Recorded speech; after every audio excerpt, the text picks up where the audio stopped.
শেখ জামাল সাহেবের আগমন শুভেচ্ছা সালাম। প্রখ্যাত মুফাসসির কোরআন শেখ জামাল উদ্দিন ইতিমধ্যেই আমাদের মাঝে আমাদের শায়েখে এসে পৌঁছেন।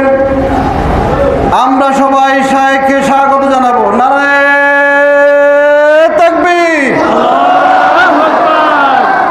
সজ্জাবরের পক্ষ থেকে লাল গোলাপ শুভেচ্ছা, সর হাসানের পক্ষ থেকে লাল গোলাপ শুভেচ্ছা, জামাত ইসলামের পক্ষ থেকে লাল গোলাপ শুভেচ্ছা।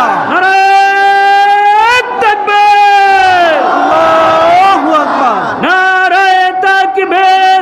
আল্লাহু আকবার। শেখ জামাল সাহেবের আগমন শুভেচ্ছা সালাম, সর হাসানের পক্ষ থেকে লাল গোলাপ শুভেচ্ছা, সজ্জাবরের পক্ষ থেকে লাল গোলাপ শুভেচ্ছা, জামাত ইসলামের পক্ষ থেকে লাল গোলাপ শুভেচ্ছা। নারায়ে